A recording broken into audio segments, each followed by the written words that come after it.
Christopher Rosen with Gold Derby. I'm so pleased to be joined by Ewan McGregor, the Emmy-winning actor whose latest project is the wonderful limited series A Gentleman in Moscow, based on the best-selling 2016 novel of the same name. Ewan, I love this show. You're so great on it. I guess, like, what was it about the Count and Count Alexander that you really, like, I guess that really interested you when you first, like, were approached for the project? Yeah, I thought first of all, the novel totally took me in its grasp, and I didn't want that book to end. You know, I read it so slowly. After I got halfway, I was turning the pages really slowly. I'd read 2 or 3 pages a day just because I didn't want to be living without it. It meant so much to me. I just loved what an amazing character that Amor created in his book. And I saw him in my mind. You know, he was an easy character to play because I felt like I saw him so vividly. I was asked yesterday by somebody about the risks of playing, you know, a beloved character in a book that so many people really love and feel sort of ownership of. I guess when people feel a connection to a book like that, it becomes theirs. And I luckily hadn't considered that before we played the part, you know. But I never had a second doubt about it because I felt like I saw him so clearly from the pages of the book. You know, there was nothing for me to do other than just try and recreate how I imagined him when I read him. There's lots of things about his story that are of interest to me. I'm a father. The story is about a man who learns to become a father, and it's loosely about adoption. He brings up a daughter that he's not the birth father of, but it becomes her father. And I have an adopted daughter, Jamian. So there's a theme there that is familiar to me also. I didn't realize that was such a strong theme really till we were making it, and I felt so stupid. I was like, oh, of course, you know, of course there's this. I have a very personal connection to this. Of course I do. But also his situation. I loved his wit. I loved his positivity. And I liked his old-fashionedness. You know, I thought that was fun to play with. It gave a lot of scope for humor, I think. Yeah, definitely. You mentioned like there how I don't know. You kind of mentioned there like maybe not difficult to like play. Like it's such a great character. Maybe it would be easy in some ways to play. But one of the things I find fascinating about the show and your performance is obviously the way it jumps through time. We have to pick up with Alexander like after years passed at some point, right? In certain aspects, and you just kind of like I just found that really fascinating that you are able to as an actor to like you kind of carry through the weight of the time that has passed without like a lot of exposition to be like, and then all this other stuff happened. And I guess like, how did you kind of think about that? Like picking up with him after years at times, right? Like in the story and like kind of, but making sure it just felt like really authentic, I guess. Yeah, we had to be really careful with, because of the continuity and the aging, and that was always a constant thought with us. And we had it broken down very carefully into different age groups of his, you know, of periods of his life. And so when there was a big jump of 4 or 5 years sometimes, we wanted to be able to see it or at least feel it in terms of his appearance. And we did that with various ways with the mustache and the hair and graying or not graying, you know, the makeup and hair and his costume as well. All of that was very thoughtfully done in with all of the departments, really. And the hotel itself, the set evolves, it changes over time. You know, we get a sense of time passing for sure. And did you carry yourself differently, like knowing that you had to be like old? I guess, like, you know what I mean? Like it's subtle aging, right? Like it's like we said, we're not like it's not like 20 years, but like even still, you're gonna carry your body differently at all. Did you think about it like that? Yeah, it's 30 years of time go by. So yeah, very definitely tried to put my but there was something about the Count's character that he, in actual fact, we did this amazing movement exercise at the beginning of rehearsals, which I've never done before. It was a brilliant way to start in terms of it was all the cast were there. We didn't know each other very well, and we did this. We worked with this amazing movement teacher with a mind to the physicality of aging and how it would affect your body, and we did this sort of improvised exercise where we interacted with each other as our characters but without words, And then she would sort of like say, okay, now it's 5 years later, it's 5 years later. So we would get older as we went along. And because the Count is burdened with his class at the beginning of the story, he's an aristocrat, and he believes that it's a birthright. His sort of class and his privilege is a birthright, and he learns through the piece to shed that, to become a real man with a job. He ends up becoming a waiter, and he ends up becoming a lover, and then a husband of sorts, and then a father. He turns into sort of a man as opposed to this sort of aristocrat that he feels he has to play at the beginning. So my physicality became lighter and quicker as I got older, because I was shed of the burden of carrying around the class, you know?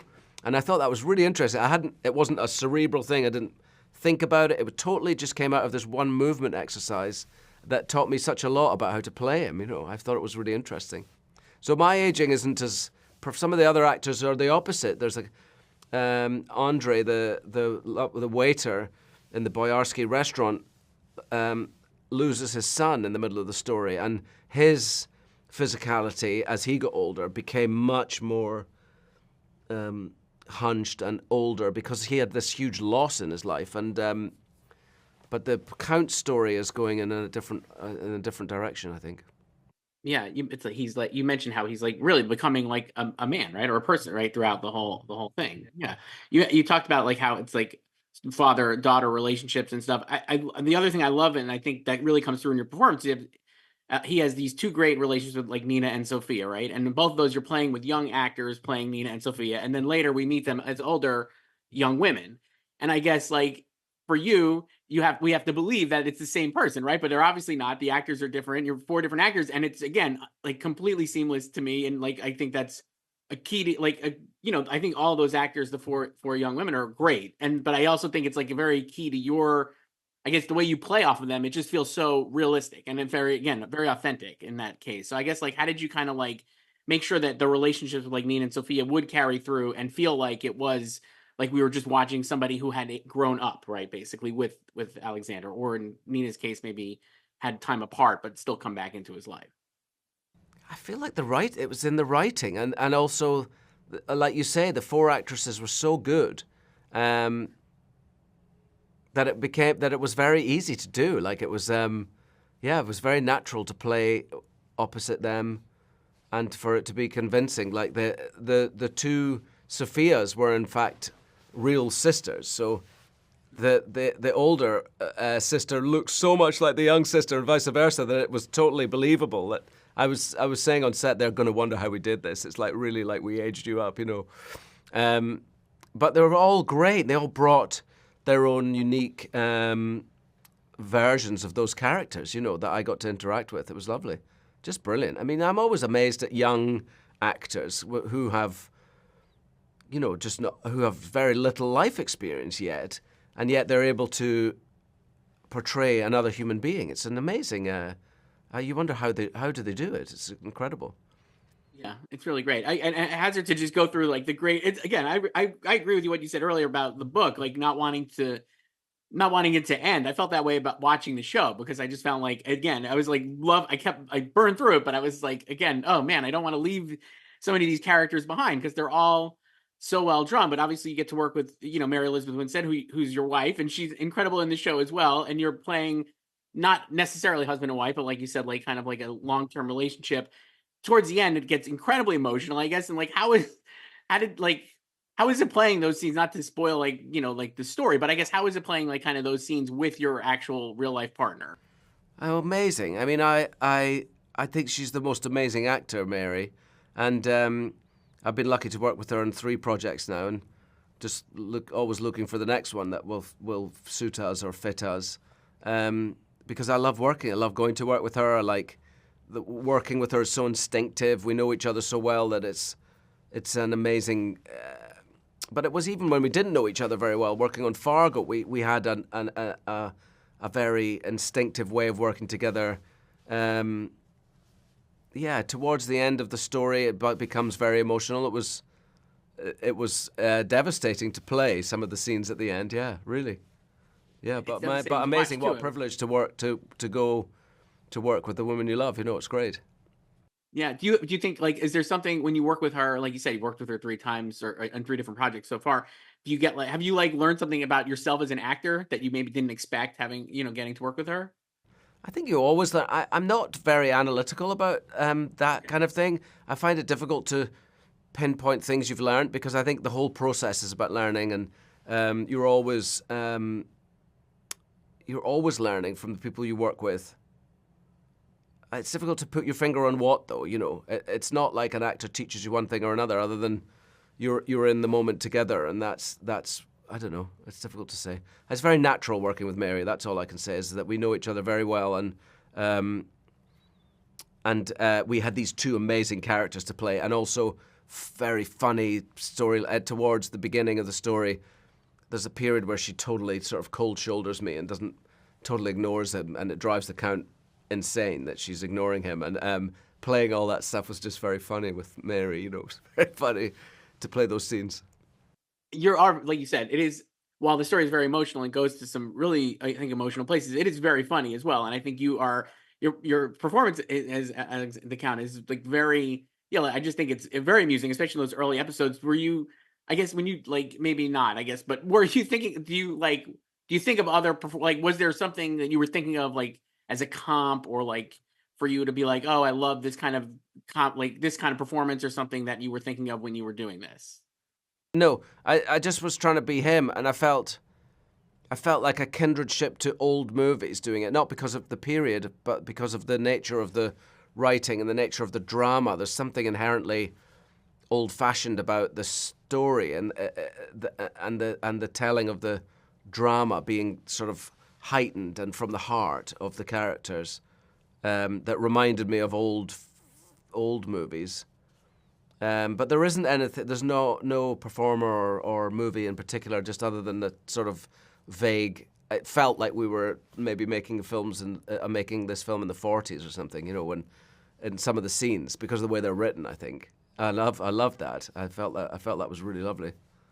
I felt that too with your scenes with Johnny Harris, who plays Osip. I felt it obviously like a very strong Casablanca vibe to me on those, and I really love that relationship too. And I think the arc of how you kind of work through that, the characters work through that throughout the show is really something special. And I got to say, I'd not really seen a lot of Johnny before, but I thought he was just wonderful as well. And I guess like, how did you kind of like, like how did you guys work together and like kind of flesh that relationship out? Because I think it's like really foundational to the show, obviously too. He's a wonderful actor, Johnny Harris, and a director. He's directed a film that he wrote, and he's a very talented man. He's also a very lovely man. He's like often the baddies in stories are in actual fact the sweetest of people, and he really is a sweet man.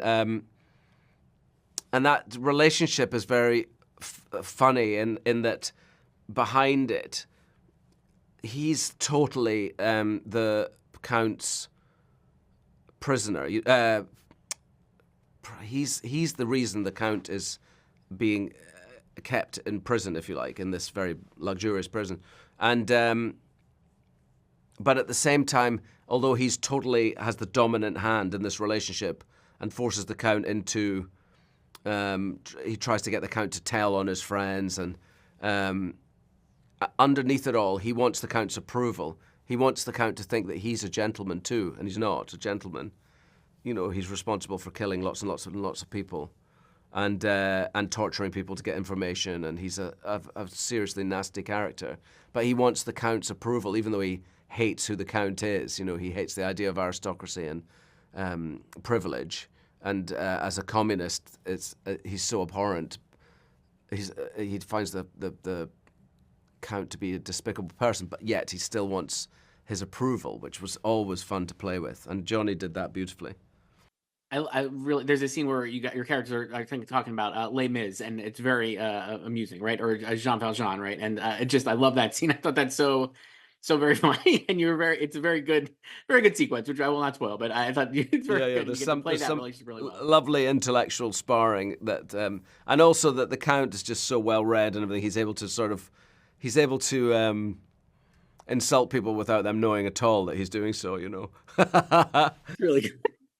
Yeah, we gotten this far in the interview, and I wanted to ask about the mustache, which you mentioned earlier. Incredible facial hair, for lack, I just love it. And you grew it out, I believe, right? Like I Yeah, yeah. just read that. So like, what? I guess like why was it important to grow it out rather than do like like kind of like a prosthetic or whatever for the mustache? It's impossible to wear. I mean, I watched the people, the actors, the poor actors that were wearing fake mustaches, and it's just all day long you're trying not to move that bit of your face so that it doesn't lift, it doesn't ping off. And I just knew I was in every scene, and it was 6 months' work. I didn't want to be restricted in any way in terms of how I played the Count. I wanted to have freedom. And so the only way to do that was to have my own moustache. And so I was lucky enough to have a lead-up time to grow one. I grew a beard and then shaved the beard off. And by the time we started, I had a good old moustache there. We had tiny little curled ends that stuck in behind it just for the very beginning of the story, because he has these huge curly ends, one of which gets snipped off. So we couldn't snip my moustache, so we had them stuck in here. And then once they're gone, it's my moustache for the rest of the piece. And as he grows older, it gets smaller and narrower, because it's really a big old moustache at the beginning.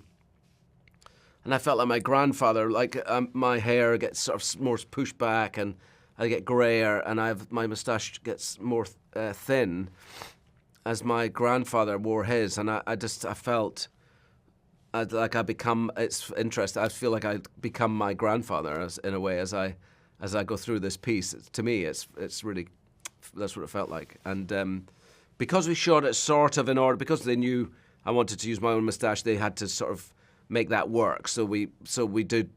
There came a point where, like, okay, if we shot everything from this first block, is there anything left? Because once you change the shape of it, you can't really go back. So it meant that we had to have finished everything, every scene in that block, and then I made, we trimmed it, and then we shot everything in that look. And the makeup and hair was done really beautifully, as was the costuming and the sets and everything that helped tell the story. Everybody worked so hard to, because everyone believed in the story so much. Yeah, it was a wonderful story and a wonderful limited series. Ewan McGregor, Gentleman in Moscow. Thank you so much. Thank you, mate. Cheers.